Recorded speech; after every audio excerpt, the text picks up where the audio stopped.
भारतीय हिंदी प्राध्यापक परिषद की इस साप्ताहिक परिचर्चा में जुड़े हुए सभी सम्मानित साथियों का हार्दिक स्वागत, अभिनंदन। जैसा कि हम लोगों ने तय किया था कि आज की बातचीत के केंद्र में राष्ट्रीय शिक्षा नीति के अंतर्गत जो यूजीसी द्वारा अंडर ग्रेजुएट करिकुलम फ्रेमवर्क दिया गया है, उस करिकुलम फ्रेमवर्क में जो कोर्सेस पढ़ाए जाने हैं, उन कोर्सेस में हिंदी की क्या भूमिका हो सकती है, हिंदी किस तरह से इस अवसर का लाभ उठा सकती है और यह लाभ पाने के लिए उसे किस तरह से अपने पाठ्यक्रम में परिवर्तन के लिए आगे आना होगा और तदनुरूप हिंदी प्राध्यापकों को स्वयं को तैयार करना होगा, जिससे कि वो इन पाठ्यक्रमों को, पाठ्यपत्रों को विद्यार्थियों को दे सके। यही मूल विषय है जिस पे आज की बातचीत केंद्रित है। वैसे कुछ साथियों ने यह भी मांग की थी कि हिंदी ऑनर्स का प्रश्न पत्र कैसे डिजाइन किया जाए, जिससे कि जो डिसिप्लिन स्पेसिफिक कोर कोर्स है, जिसको यूजीसी ने एक निश्चित क्रेडिट तय की है, और वो है अगर 3 वर्ष का कोर्स है तो 60 और 4 वर्ष का कोर्स है तो 80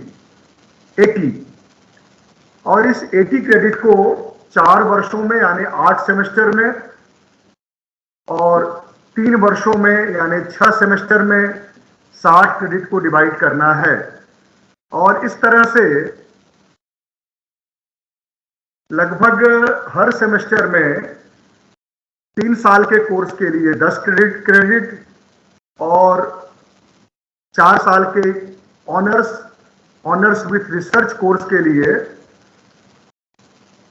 प्रत्येक सेमेस्टर में 10 क्रेडिट और इस तरह से 8 सेमेस्टर में 80 क्रेडिट पूरे करने हैं। वो 80 क्रेडिट किन प्रश्न पत्रों के द्वारा होंगे? प्रश्न पत्र 12 होंगे, 16 होंगे, 3 वर्ष में 12, 4 वर्ष में 16। वो 12 क्या होंगे, 16 क्या होंगे, ये कुछ मुद्दे हैं, अभी हम उस पर नहीं जा रहे हैं।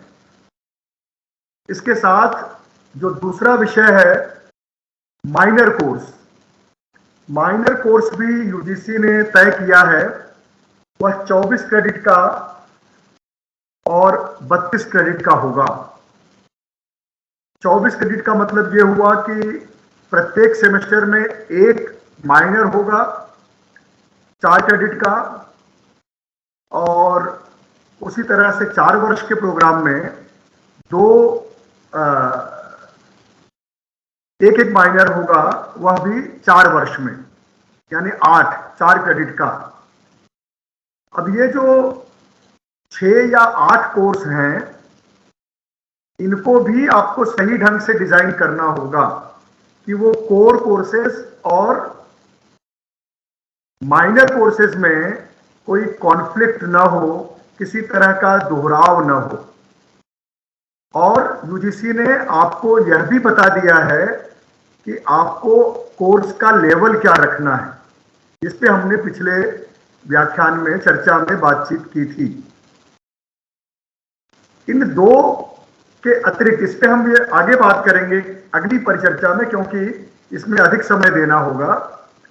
अभी हमारा जो फोकस है वो 2 विषयों पर है, वह भी काफी महत्वपूर्ण है और उसकी भी क्रेडिट यूजीसी ने निर्धारित की है, और वो है मल्टी डिसिप्लिनरी, जो 9 क्रेडिट का है।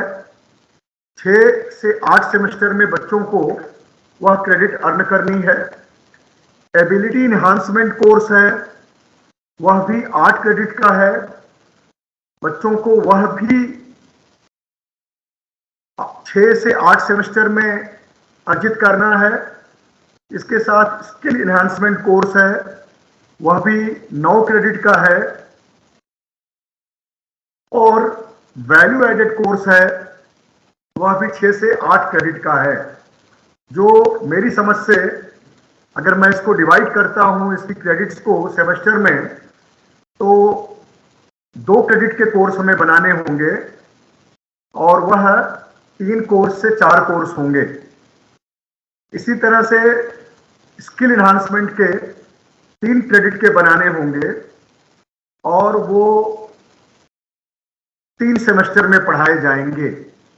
और उसमें यूजीसी ने ये कहा है कि पहले 2 सेमेस्टर में स्टूडेंट के लिए स्किल इन्हांसमेंट कोर्स पढ़ना कंपलसरी है। तो स्किल इन्हांसमेंट कोर्स भी होगा और एबिलिटी इन्हांसमेंट कोर्स भी होगा। वह भी 4 क्रेडिट का 2 कोर्स पढ़ना है बच्चों को। और मल्टीडिसिप्लिनरी भी 9 क्रेडिट का है, यानी 3-3 क्रेडिट के 3 कोर्स होंगे जो सेमेस्टर में विद्यार्थी लेंगे। अगर वो फर्स्ट सेमेस्टर में ऑफर होंगे तो उनका डिफिकल्टी लेवल आप कह लीजिए लेवल 100 होगा। सेकेंड ईयर में लागू होंगे तो 200 होगा और थर्ड ईयर में लागू होंगे तो 300 लेवल होगा। तो ये कई सारे मुद्दे हैं जिन पे विश्वविद्यालय स्तर पे बहुत सारी बातचीत हो रही है। मेरा जो कंसर्न है, भारतीय हिंदी प्राध्यापक परिषद का जो कंसर्न है, वह यह है कि ये जो एबिलिटी इन्हांसमेंट कोर्स है, जो स्किल इन्हांसमेंट कोर्स है और जो मल्टीडिसिप्लिनरी कोर्स है, इन कोर्सेस में हम कैसे हिंदी के पेपर, हिंदी के प्रश्न पत्र ऑफर कर सकें, इसके विकल्प हम फ्लोट कर सकें। अपनी अपनी यूनिवर्सिटी में अपने अपने प्रयत्न और प्रभाव से वह विकल्प विद्यार्थियों तक प्रेषित कर सकें, क्योंकि यह जो अतिरिक्त क्रेडिट हैं वो 9 क्रेडिट 18 और 8 क्रेडिट यानी 26 क्रेडिट, और वैल्यू एडेड कोर्स की भी 6 क्रेडिट मान लीजिए लेते हैं तो 32 क्रेडिट हुआ या फिर 34 क्रेडिट। तो ये जो 34 क्रेडिट का अधिकतम खेल है, इसमें हिंदी विभाग की क्या भूमिका हो सकती है। मैं इसी पर भारतीय हिंदी प्राध्यापक परिषद के शिक्षकों का, हमारे साथ जुड़े हुए विभागाध्यक्षों का और तमाम जो हमारे वरिष्ठ प्रोफेसर्स हैं, जो तमाम पाठ्यक्रम मंडलों के सदस्य हैं, उन सबको हम इस बात की ओर सजग करना चाहते हैं कि यह जो 32 से 36 क्रेडिट का मौका हमें मिल रहा है, या एक मौका है जिसको हमें पकड़ लेना है। यदि हम समय रहते अपने पाठ्यक्रम बना पाएंगे, उसे विश्वविद्यालय स्तर पर लागू करने के प्रयत्न को सार्थक सफल कर पाएंगे, तो ये हमारे लिए एक बड़ी उपलब्धि हो सकती है।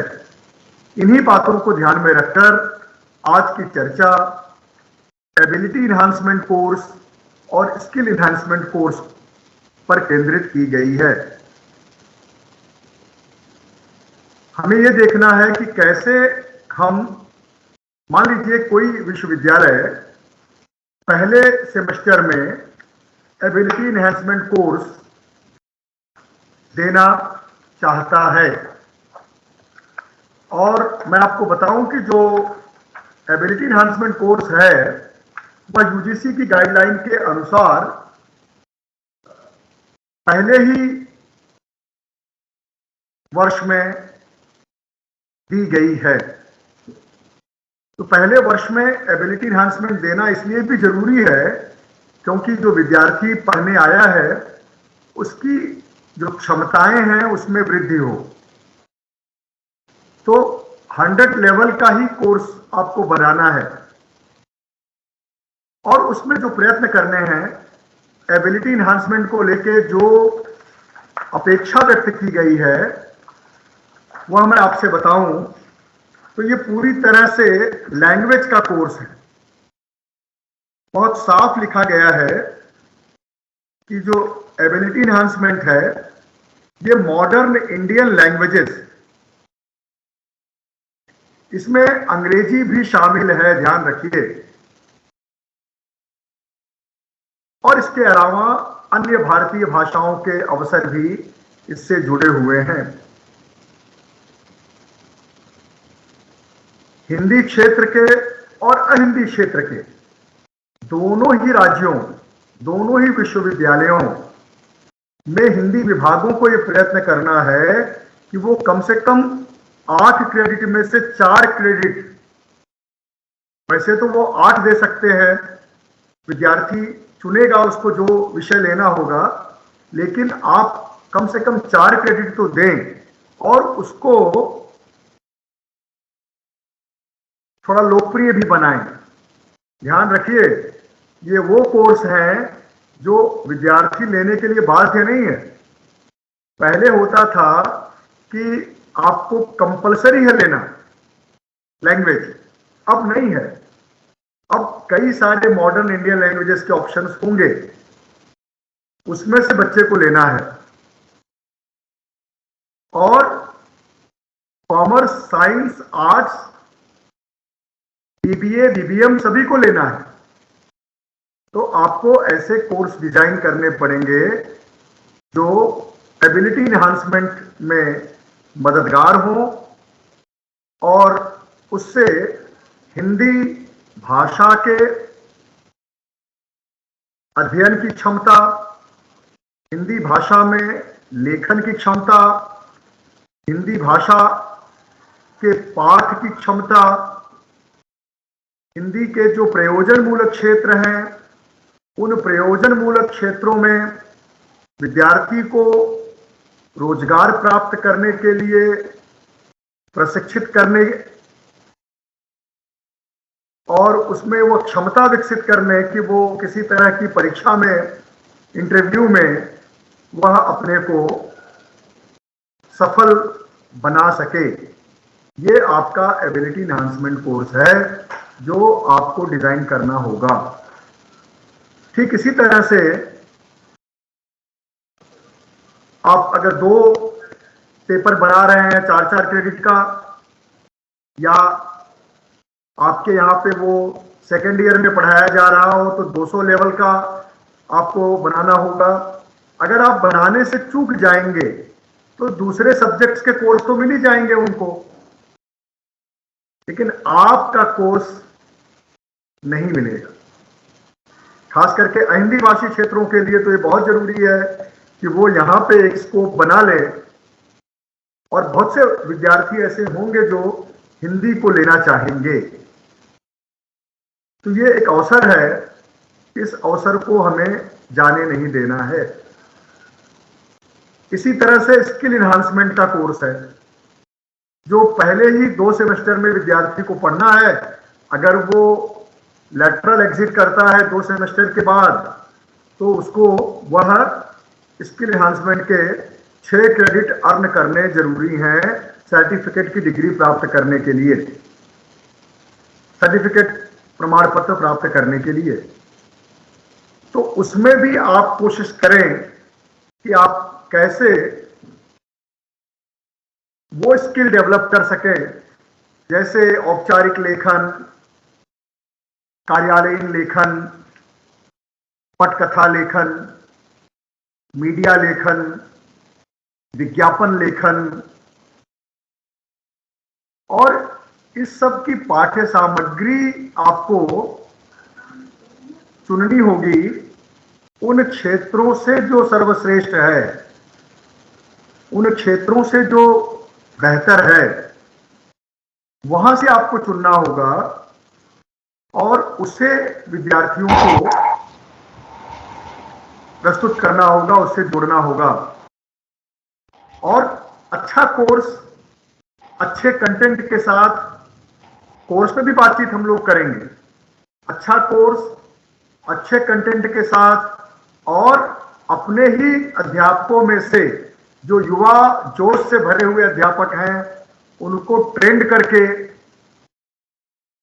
आप प्रस्तुत करेंगे, तो उन कोर्सेज को लेने वाले विद्यार्थी आपको मिल सकते हैं। और केवल आर्ट्स फैकल्टी में नहीं, बल्कि कॉमर्स में, साइंस में और दूसरे भी प्रोफेशनल वोकेशनल कोर्सेज में भी ये स्थिति बन सकती है। और ये ऑनलाइन भी हो सकता है, यानी आप हाइब्रिड मोड पर भी पढ़ा सकते हैं। ये भी ध्यान रखिए कि जो बहुत दूर दराज के महाविद्यालय हैं, विश्वविद्यालय हैं, जहाँ पे नेट की पहुंच बहुत सीमित है, उनके लिए तो थोड़ी संकट की बात है। लेकिन जो बड़े शहरों में जो बड़े विश्वविद्यालय हैं या उन राज्यों में जहाँ पे ये सुविधाएं ज़्यादा बेहतर हैं, वहाँ पर आप किसी भी तरह से अपनी जो क्षमता है, अपने विषय का जो को प्रोपेगेट करना है, उसमें आपकी भूमिका बड़ी महत्वपूर्ण हो सकती है। तो ये एबिलिटी इन्हांसमेंट और स्किल डेवलपमेंट, ये दोनों कोर्सेस आप हिंदी के कैसे डिजाइन करें, उस पे बातचीत का अगला जो चरण है वो हम आगे बढ़ाएंगे। इसके पहले इन बातों को समझने में अगर किसी को कोई कठिनाई आई है, क्योंकि ये परिचर्चा है, व्याख्यान नहीं है, तो वे लोग जो अपनी बात रखना चाहते हो या अब तक की जो उनकी समझ बनी हो वो साझा करना चाहते हो, तो उनका स्वागत है। मैं चाहूंगा कि आप सभी के हस्तक्षेप से, आप सभी की बातचीत से यह सेशन एक अच्छे सारगर्भित परिणाम तक पहुंचे। तो आप सभी का स्वागत है। आप पिछली बार की तरह ही हैंड रेस करते जाएं, जिससे कि हम लोग देख सकें कि आप अपनी कुछ बात कहना चाहते हैं। और अगली बार तो अगर सबकी इच्छा रही तो हम बाकायदे उसके क्रेडिट स्ट्रक्चर के साथ, कोर्स कंटेंट के साथ बातचीत को आगे बढ़ाएंगे। हम सब मिलकर कोशिश करेंगे। ये कोई एकल कोशिश नहीं है। केवल अगर भारतीय हिंदी परिषद की भूमिका इसमें सिर्फ ये है कि एक अलग जगाई जाए। सर, चैट बॉक्स में सवाल है जी। सर, कृपया इन उपलब्धियों के जमीनी प्रभाव और पूर्व पाठ्यक्रम से की अलग क्या खासियत है, इसकी भी चर्चा करें। राजीव जी ने ये सवाल पूछा है और वो शायद हमसे जुड़े भी हैं। राजीव जी, ठीक है। सर को नमस्कार। जी नमस्कार। आपने जो सवाल किया है उस पर कुछ बातचीत कर लेते हैं। हाँ सर। दो चीजें हैं। प्रभाव के बारे में अभी बहुत अनुमान हमारे पास नहीं है, और किसी भी चीज के लिए पहले हमें अपनी ओर से पूरे प्रयत्न करने चाहिए और फिर हम देखेंगे कि हम कितने सफल हो पाए या फिर हम किसी मुगालते में थे। जहां तक पूर्व पाठ्यक्रम से इसके अलग होने का मतलब है, तो आप इस बात को अच्छी तरह समझिए कि एक वो पाठ्यक्रम था जिसको आप बीए ऑनर्स कहते थे इन हिंदी। कुछ राज्यों में ये इस रूप में था कि हिंदी मेजर और कोई सब्जेक्ट माइनर, और कुछ जगहों पर हिंदी केवल ऑप्शनल के रूप में 2 वर्षों तक पढ़ाई जाती थी, तीसरे वर्ष नहीं होती थी। और कुछ जगहों पे हिंदी मेजर और एक दूसरा सब्जेक्ट भी मेजर के तौर पे लिया जाता था। मैं उस पाठ्यक्रम की बात नहीं कर रहा हूं। मैं एक बिल्कुल नया पाठ्यक्रम जो यूजी के सभी विद्यार्थियों के लिए जरूरी है, उनको लेना ही है, मैं उस पाठ्यक्रम में हिंदी विभागों की क्या भूमिका हो सकती है हिंदी के अध्यापक कैसे अपने कोर्स लॉन्च कर सकते हैं, उत्साही अध्यापक उसके लिए स्वयं को तैयार करें, जिससे कि उनके वर्कलोड में ये सारे क्रेडिट्स बढ़ें। और वर्कलोड बढ़ने का मतलब वैकेंसी का बढ़ना होता है। अब कोई मुझे ये नहीं कहना कि वैकेंसी कहाँ मिलती है, तो ये सारी चीजें ऐसी हैं कि एक दूसरे से जुड़ी हुई हैं, नहीं मिलती हैं तो वो मिलेंगी। आप जब बार बार उस बात का आग्रह करेंगे तो वो मिलेंगी।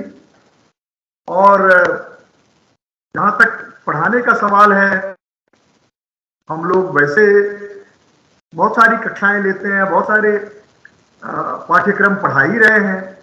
तो ये मेरा आपसे कहना है कि ये पाठ्यक्रम अलग होगा, बिल्कुल अलग है, इसका आउटकम अलग है, इसके उद्देश्य अलग हैं।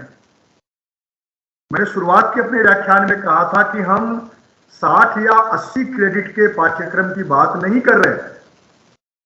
जो विद्यार्थी को 12 या 14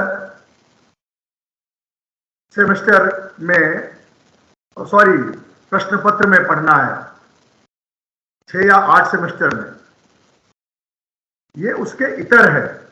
इसलिए इसको अलग ढंग से सोच के बनाना होगा कि वो साइंस के विद्यार्थी की भी रुचि का हो, कॉमर्स के विद्यार्थी की भी रुचि का हो, और जो उसको बहुत सारे सब्जेक्ट्स के विकल्प मिले, उसमें हिंदी का एक खूबसूरत विकल्प भी उसकी नजरों के सामने आए। ऐसा हो सकता है कि लोग हिंदी ऑनर्स न लें, लेकिन बिल्कुल हिंदी न लें, ये इतना भी बुरी स्थिति हिंदी की नहीं है। लेकिन वहां पे आपको विकल्प देना होगा, कॉमर्स के विद्यार्थी के लिए, साइंस के विद्यार्थी के लिए और दूसरे विद्यार्थियों के लिए। मेरा ये कहना था। राजीव जी, मेरे ख्याल से आपको आपके प्रश्न का जवाब मिला होगा। सर, मैं इसमें कुछ जोड़ना चाह रहा था, इजाजत हो तो, अनुमति हो तो। स्वागत। बहुत ही अच्छे तरीके से सर आपने अपनी बात को समझाने की कोशिश की। और चूंकि हम नए और उत्साही युवा अध्यापक हैं, तो निश्चित तौर पर हमारे लिए आपका ये जो मार्गदर्शन है बहुत ही महत्वपूर्ण है। संवाद की प्रायः जो एक प्रक्रिया होनी चाहिए, वो कम्युनिकेशन गैप लगातार रहा है। लेकिन ये जो कम्युनिकेशन शुरू हुआ है, ये एक नई पहल है और दूरदर्शी पहल है, इसके लिए साधुवाद आपको। लेकिन मेरी जो कठिनाई है अपने 7 साल 8 साल के अध्यापन की, हम जब कोई पाठ्यक्रम हर 3 साल के बाद उसको रिविजिट करते हैं अपने पाठ्यक्रम को, और उसको पुनर्नवा करने की कोशिश करते हैं, अद्यतन करने की कोशिश करते हैं, तो जो सबसे बड़ी व्यवहारिक दिक्कत आती है वह यह है कि कागज पर तो आप सब बना लेंगे, लेकिन आपके पास उससे संबंधित संसाधन है भी अथवा नहीं।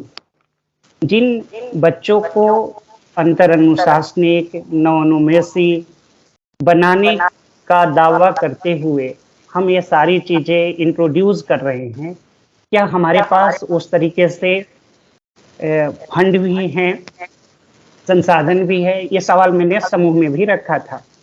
एक बात मैं कहना चाहूँगा सर, पूरे आदर के साथ, कि कोई भी सरकार की परियोजना होती है, वो चाहे सड़क निर्माण हो या फिर अन्य कोई भी इंफ्रास्ट्रक्चर का, वो बजट निर्धारित करते हैं कि इतना बजट है। क्या एनईपी ने भी इस तरह का कोई बजट निर्धारित किया है कि पूरे देश भर का कायाकल्प करने की एक कोशिश की जा रही है और बहादुर कोशिश की जा रही है?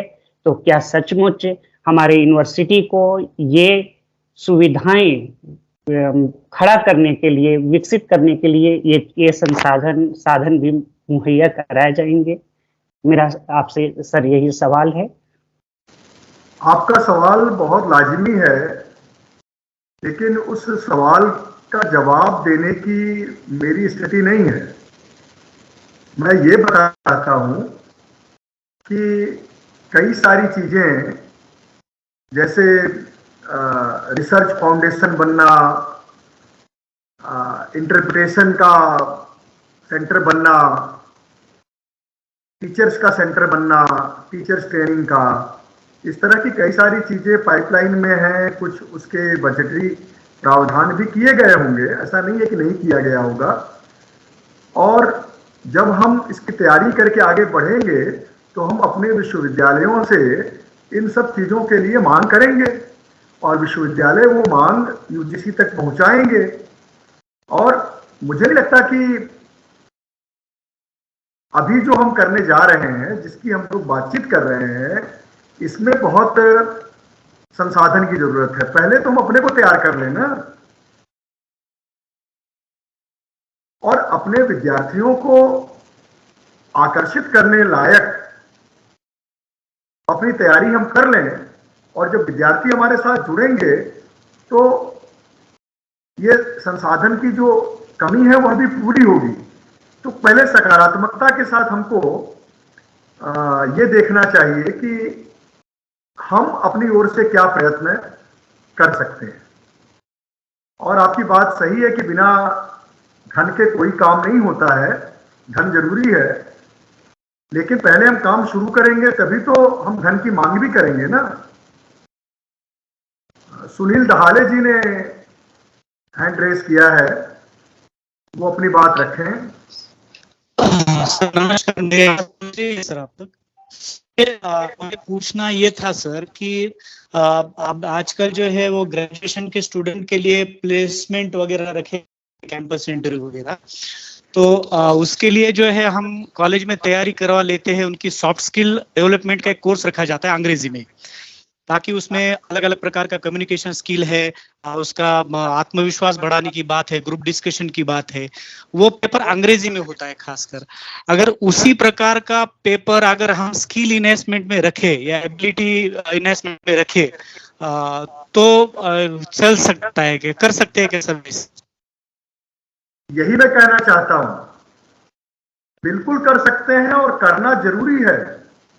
और हिंदी विभागों को, हिंदी अध्ययन मंडल को इस दिशा में पहल करके आगे बढ़ के अपने पेपर तैयार करके यूनिवर्सिटी को देना होगा। यूनिवर्सिटी के जो एकेडमिक काउंसिल है या सिंडिकेट जो भी है, और जो चॉइसेस स्टूडेंट्स को मिलने वाली है, कोई एक चॉइस नहीं मिलने वाली है, पूरा चॉइस यानी फूलों का गुलदस्ता होगा, विद्यार्थी उसमें से चुनेगा।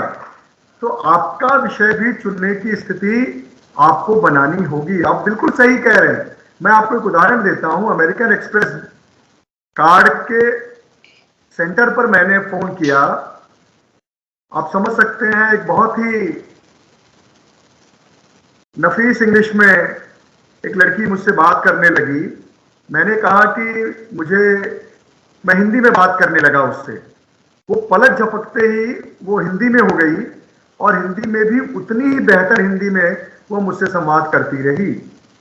तो अब ये जो लैंग्वेज स्किल है, ये केवल अंग्रेजी की मोहताज नहीं है। तो मल्टीलिंगुअल लोगों की अब जरूरत है मार्केट में, केवल एक भाषा वालों की जरूरत नहीं रही है। तो कोई ऐसा विद्यार्थी नहीं होगा जो नहीं पढ़ना चाहेगा। कम्युनिकेशन स्किल इन इंग्लिश वर्षों से महाराष्ट्र में चलाया गया, लेकिन कम्युनिकेशन स्किल इन हिंदी नहीं चलाया गया। वहां पर हम अभी भी कविता कहानी वही पढ़ाते चले आ रहे हैं। मेरा कविता कहानी से विरोध नहीं है, लेकिन कविता कहानी, उपन्यास, नाटक, संस्मरण, रेखा चित्र, रिपोर्टाज,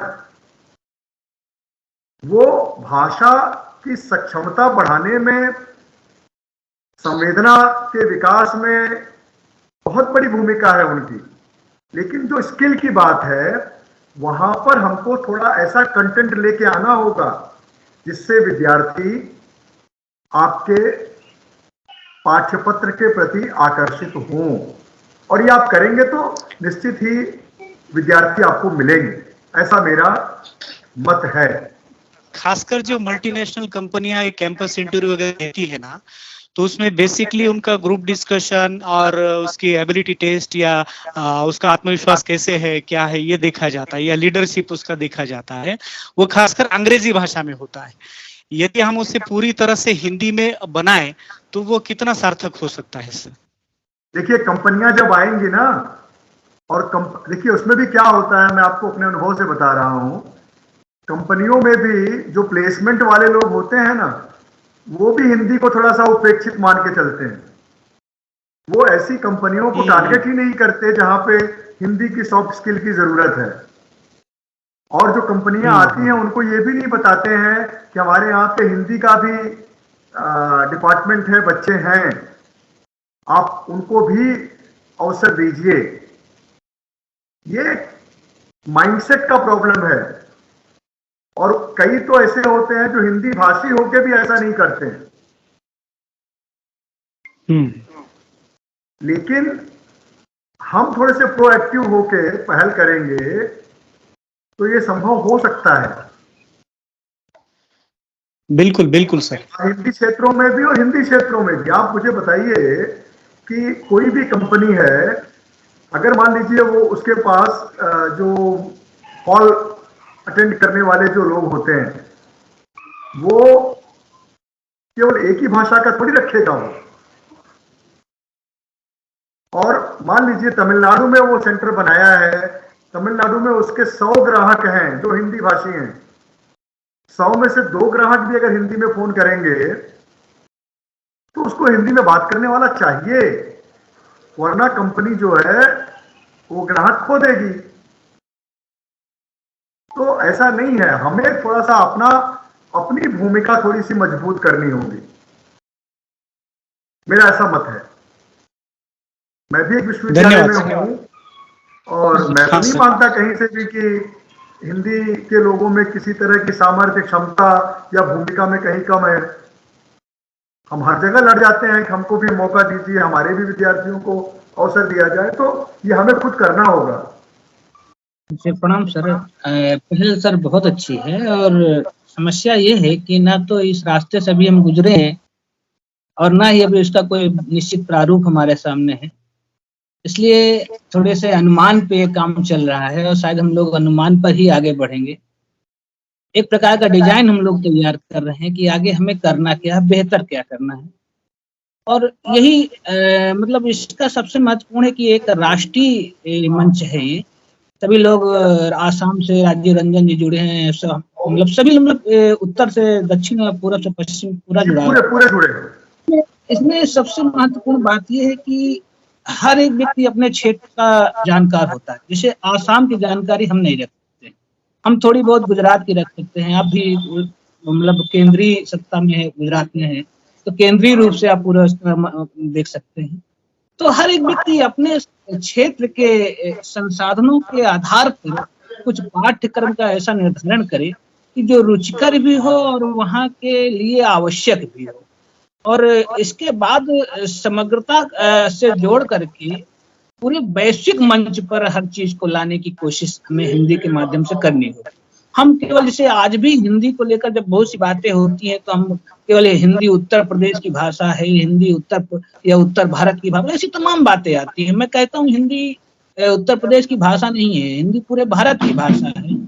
और उत्तर प्रदेश में अवधी है, ब्रज है, बुंदेली है, तमाम भाषाएं हैं, लेकिन हिंदी पूरे भारत की भाषा है। इसलिए हिंदी को अगर विकसित और महत्वपूर्ण बनाना होगा तो क्षेत्रीय स्तर से कि जितनी संभावनाएं हैं, वो चाहे रोजगार की हो, चाहे संस्कृत की हो, चाहे समाज की हो, उन सबको भी हमें केंद्रीय रूप से हिंदी में रखना होगा। तो हिंदी का जो धरातल है वो भी बड़ा होगा।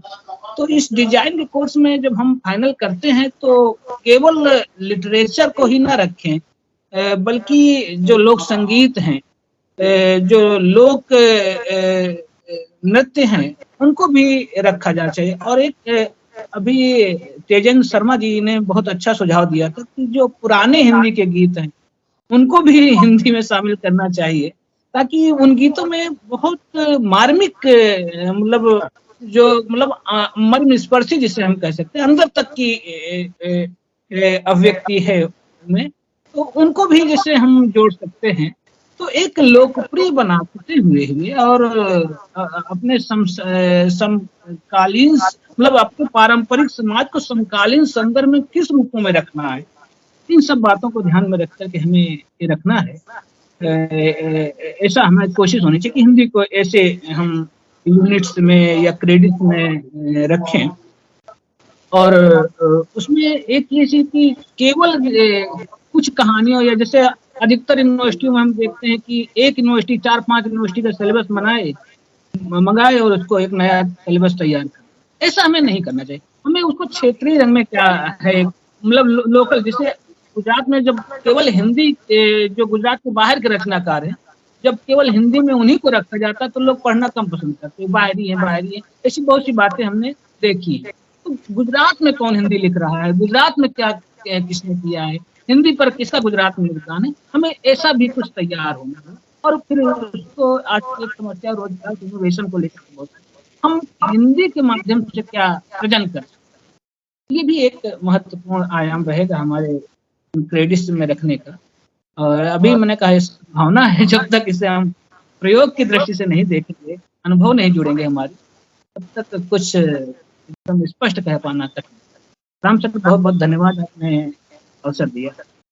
संजीव सर, मैं प्रयोजनमूलक हिंदी को लेकर कुछ बात रखना चाहता हूँ। राजीव रंजन जी बोल रहे हैं। स्वागत। और उससे पहले मैं सुनील जी ने जो बात कही उसका मैं स्वागत करता हूँ और अभिनंदन करता हूँ कि हर एक पाठ्यक्रम में अपनी स्थानीय और क्षेत्रीयता का अंश और स्वाद और उसका सुवास होना चाहिए, और मैं इसको इंट्रोड्यूस किया जाना चाहिए, इसको प्रोत्साहित किया जाना चाहिए। मैं प्रयोजनमूलक हिंदी को लेकर के एक बात कहना चाहता हूँ। काफी पहले से और योजना के तहत प्रयोजनमूलक हिंदी को हिंदी के साथ संलग्न किया गया, जोड़ा गया। पाठ्यक्रम में कई जगहों पर वे चीजें पढ़ाई जा रही हैं, लेकिन जो उसको लेकर के एक टीचिंग शिक्षक या अध्यापक के भीतर एक लगाव होना चाहिए, और उसको कैसे एक न्यू ट्रेंड के माध्यम से हम है तो विकसित करें। जैसे है तो अभी बात हो रही थी कि कम्युनिकेशन इंग्लिश का जो एक स्किल कोर्स है, उसमें लीडरशिप के बारे में बताया जाता है, कम्युनिकेशंस के बारे में बताए जाते हैं, और तमाम तरह के जो राइटिंग स्किल्स हैं उस पर है तो चर्चा की जाती है, और उसकी मांग है। इंग्लिश में जो कम्युनिकेशन स्किल के वो पाठ्यक्रम चल रहे हैं, उसको लेकर के एक सकारात्मक रुख देखने को मिलता है और उसका प्रभाव भी है। निश्चित तौर पर प्रयोजनमूलक हिंदी के बरास्ते उसके माध्यम से अगर हम अपनी मानसिकता को, अगर हम अपनी सोच को सकारात्मक रूप से ट्रेंड करने की कोशिश करें, तो हिंदी में रोजगार के अवसर बहुत सारे हैं, कैरियर के क्षेत्र बहुत सारे हैं, इतनी सारी संभावनाएं हैं जिसको हम प्रायः नजरअंदाज कर देते हैं या कि अंडर एस्टिमेट कर देते हैं। क्योंकि मैं प्रयोजनमूलक हिंदी पढ़ाता रहा हूं और प्रयोजनमूलक हिंदी से ही मेरा मास्टर डिग्री है, तो उसके नाते भी मैं देख पाता हूं कि इस क्षेत्र में भविष्य बहुत ही उज्जवल है, और इसे अगर स्नातक स्तर से हम इंट्रोड्यूस कर रहे हैं, वहीं से हम अगर स्किल डेवलपमेंट या इन्वेस्टमेंट की कोशिश करेंगे तो उसके परिणाम निश्चित तौर पर बहुत ही प्रभावपूर्ण और सकारात्मक होंगे।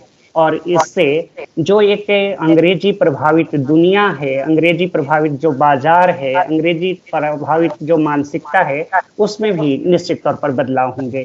तो मैं बस यही आग्रह करूंगा आखिर में कि प्रयोजनमूलक हिंदी को लेकर, फंक्शनल हिंदी को लेकर के थोड़ा सा हम सकारात्मक रुख अपनाएं, और जैसा आपने कहा कि हम अपने तैयारी में तो कम से कम मुस्तैद रहें, ठीक रहें, तो आने वाले समय में है तो निश्चित तौर पर इसके परिणाम अच्छे होंगे। धन्यवाद सर। धन्यवाद। अर्चना जी ने हाथ उठाया है, अर्चना जी का स्वागत है। नमस्कार सर। सबसे पहले ये पहली बार है कि मैं बोलने का प्रयत्न कर रही हूँ, और ये दोनों ही, पहले जब हिंदी गुजरात प्राध्यापक संघ बना था तब भी वह स्वागत, बहुत ही स्वागत योग्य था और बहुत ही अच्छी चीजें उससे निकल के आई थी। और ये जो अखिल भारतीय स्तर पर ये मंच शुरू हुआ है, बहुत ही प्रसन्नता की बात है कि इस तरह से हम लोग सब एक मंच पर आ पाए हैं। और उससे भी बड़ी बात ये है कि शायद इस तरह के आयोजन और होते रहे होंगे जो कि ऑफलाइन होते थे, लोग होते थे। जी, इसके पहले बस मैं यही कहना चाहती थी कि इसके पहले जो गुजरात प्राध्यापक संगम बना था, वो भी बहुत ही स्वागत योग्य था, उससे बहुत अच्छी चीजें निकल के आई। और जब ये अंतर्राष्ट्रीय स्तर पर ये मंच हमें मिला है, तो हमारे लिए बहुत चिंता की बात है। खासकर हम जो छोटी छोटी मैं नहीं समझती कि कैसे कोई ऑफलाइन अगर आयोजन होता तो मैं कभी बोलने की अधिकारी मिल पाती।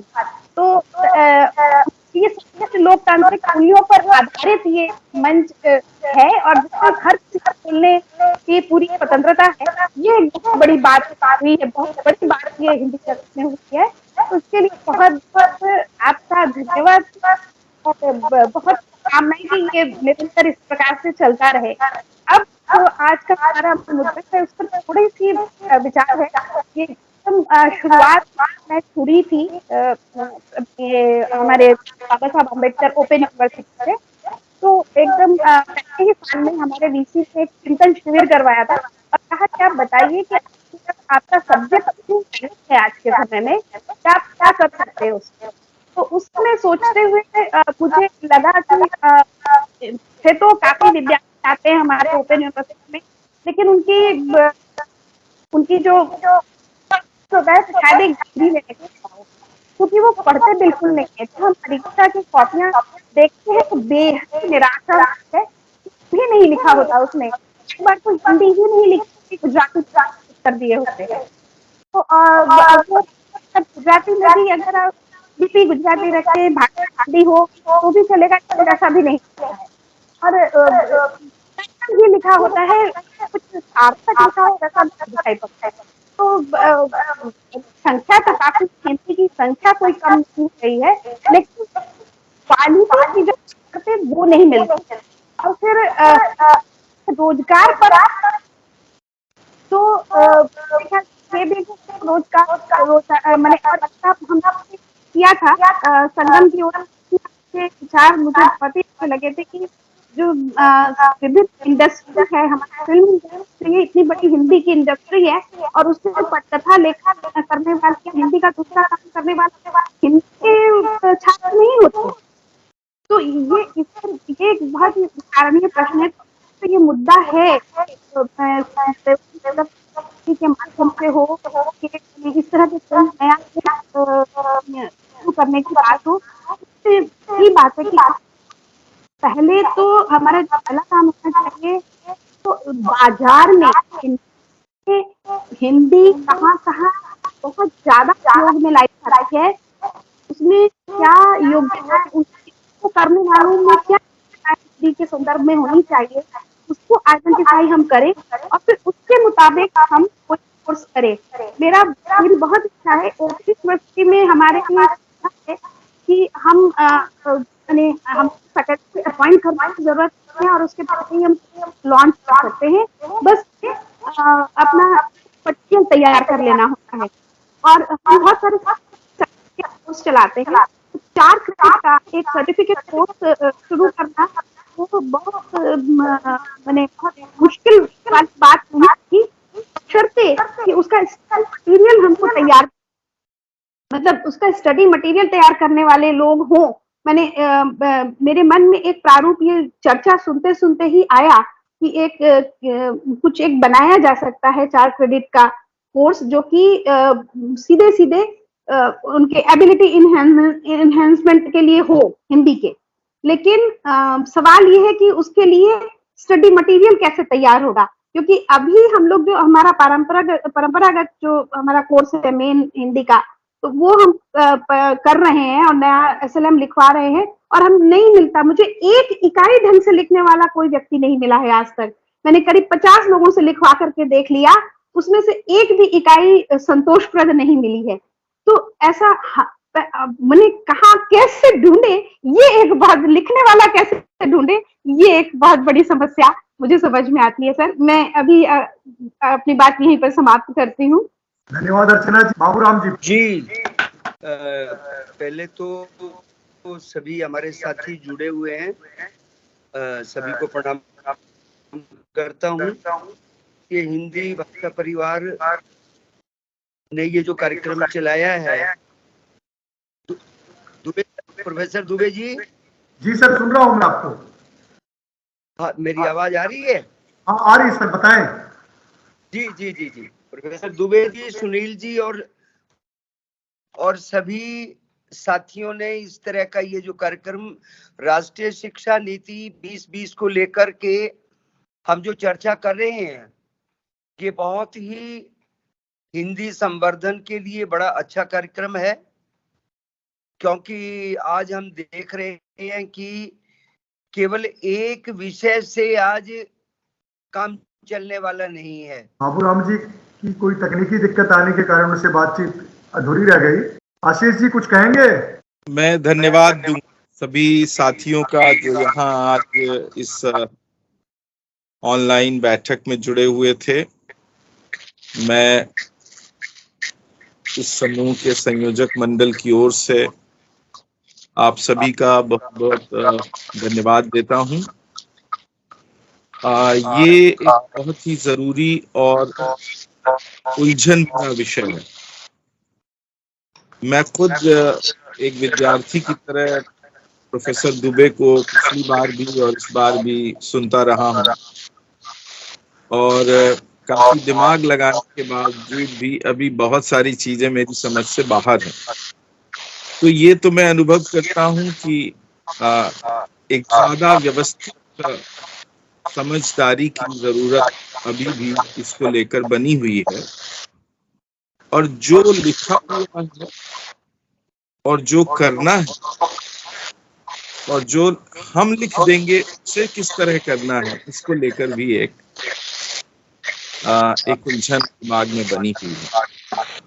खुशी है कि professor Sanjeev Kumar Dubey, doctor Sindhu TI और हमारे बहुत सारे युवा साथी राजीव रंजन जी, ये सब लोग इस जद्दोजहद में लगे हुए हैं और हम उम्मीद करते हैं कि अगली दफा से कुछ और ज्यादा लोगों को जोड़ सकेंगे और ताकि ज्यादा व्यवस्थित ढंग से ये चर्चाएं हो सकें।